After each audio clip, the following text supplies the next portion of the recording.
This story is about a young black girl, barely noticed by the glittering world of wealth and power, who becomes the unlikely savior of one of the most feared men in the Korean underworld. Invisible to the elite who step over her every day, she possesses a secret gift from her late mother: fluency in Russian. One fateful evening, while selling wilted flowers outside a luxury hotel in Seoul, she overhears two security guards, supposedly loyal to her boss, whispering in Russian about a bomb planted in his car, set to detonate the moment he opens the door at precisely 6 odd p.m. With time running out and no one believing a street child, she must summon every ounce of courage to confront the cold, ruthless Korean mafia boss himself, risking her life to utter 4 simple words that could save him or doom them both. Her name was Zara Williams, 9 years old, skin the color of polished ebony, eyes wide and watchful, hair braided tight with colorful beads her grandmother had woven in better days. She stood every afternoon on the marble steps outside the Kang Plaza Hotel, a 5-star fortress of glass and gold in Gangnam, holding a small bucket of roses that were already starting to droop by late afternoon. The flowers were cheap, bought in bulk from a wholesaler near Dongdaemun Market, but she arranged them with care, tying ribbons around the stems, hoping someone would notice. No one ever did. The guests hurried past in designer coats and hushed conversations. Valets in crisp uniforms ignored her. Even the doorman, who sometimes slipped her a candy when no one was looking, pretended she was part of the scenery. Except for him. Kang Ji-hoon, known in the shadows as the Frost King, leader of one of Seoul's most powerful syndicates, tall, broad-shouldered, always in tailored black suits that cost more than Zara's grandmother made in a year cleaning offices at night. He arrived every evening at 5:55 p.m. sharp in a matte black Maybach, stepped out without a word, and disappeared into the private elevator. He never looked left or right, never acknowledged the girl with the flowers. To him, she was air.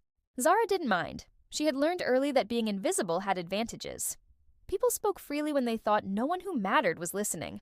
Her mother had been Russian, a pale woman with tired blue eyes who had come to Korea chasing a promise that never arrived. She died when Zara was 6, leaving behind only memories, a faded photo, and the language Zara still spoke in her dreams. Grandmother said it was a curse, knowing a tongue no one expected from a black child in Seoul. Zara thought it was magic. That Tuesday, the air smelled of rain and exhaust. Zara had sold only 3 roses all day. Her stomach growled. Dinner would be rice and kimchi again if they were lucky. She was about to pack up when 2 of Ji-hoon's guards, men she recognized from months of watching, stepped out from the service entrance for a smoke. They spoke in low voices. In Russian. Zara froze. "Timer's set for 6 sharp," one muttered, flicking ash. "When he grabs the handle, boom. Clean. No witnesses." The other laughed quietly. "Volkov's men wired it under the chassis last night. Payments already in the offshore account. After this, we disappear. New names, new country." Zara's heart slammed against her ribs. She knew enough Russian to understand every word. Bomb. Timer. 6 sharp. The Frost King's car. She looked at her cheap plastic watch. 5:48 p.m. 12 minutes. The guards flicked their cigarettes and went back inside. Zara's hands shook so badly the roses trembled in the bucket. She could run. She could pretend she heard nothing. But something, maybe her mother's voice in her head, wouldn't let her. She waited until Ji-hoon's Maybach pulled up at 5:55. The driver got out, nodded to the valet, and opened the rear door. Ji-hoon emerged, phone to his ear, expression carved from ice. Zara moved before she could think. She darted across the pavement, bare sneakers slapping marble, and threw herself in front of him just as he took his first step toward the car. "Don't get in that car!" Ji-hoon stopped. His security detail, 4 men in black, immediately closed in, hands going to concealed weapons. One grabbed Zara's arm roughly. "Kid, move." She didn't. She looked straight up into Ji-hoon's face, those dark, unreadable eyes, and spoke again, louder. "They're going to kill you. The guards. They planted a bomb. In Russian, they said 6 sharp. When you open the door." Silence. Ji-hoon's gaze flicked from her face to the car, then back. For the first time in months, he truly saw her. A street child. Dirty clothes. Desperate eyes. He could have laughed, dismissed her, ordered his men to drag her away. Instead, something shifted in his expression. A flicker. Curiosity? Suspicion. "Russian?" he repeated, voice low and dangerous. Zara nodded frantically. My mom was Russian. I understood everything. They said Volkov paid them. The bomb's under the car. Timer for 6? Ji-hoon glanced at his watch. 5:57. 3 minutes. He looked at his driver. One of the men Zara had overheard earlier. The man's face remained neutral, but a bead of sweat appeared at his temple.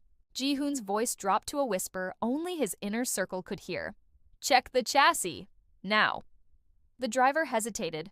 Half a second too long. That was enough.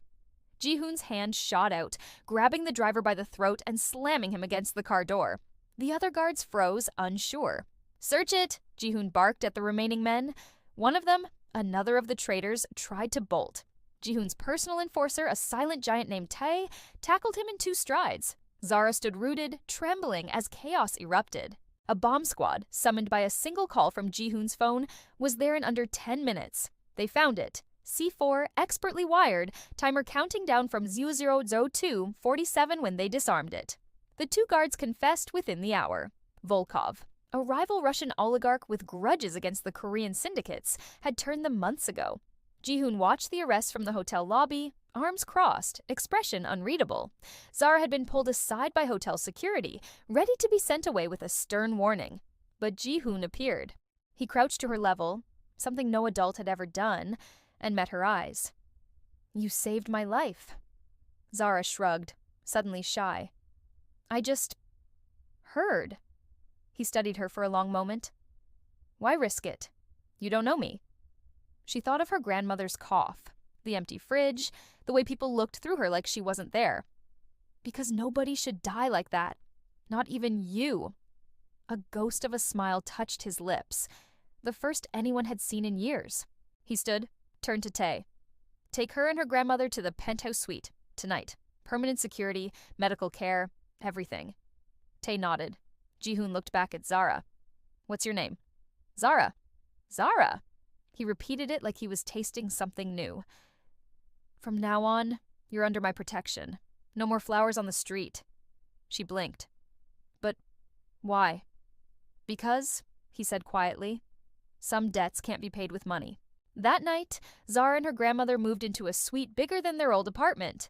Doctors came for Grandma's lungs. Tutors arrived the next week. Zara would go to school, the best one. Ji-hoon didn't become soft overnight. He was still the Frost King, ruthless, calculating, feared.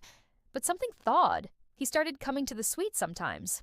Not often, just to check, to bring small things, a book in Russian for Zara to read, a new coat for her grandmother. One evening, months later, as rain lashed the windows, he sat across from her while she practiced Cyrillic letters. You could have walked away, he said. I know. He looked out at the city lights. Most people would have. Zara set down her pen. Most people don't know what it's like to be invisible. He turned to her then, really looked. You're not invisible anymore. She smiled, small, but real. And in that moment, the girl who had once sold dying roses on cold steps became the one person in the world the Frost King could never ignore. Years passed.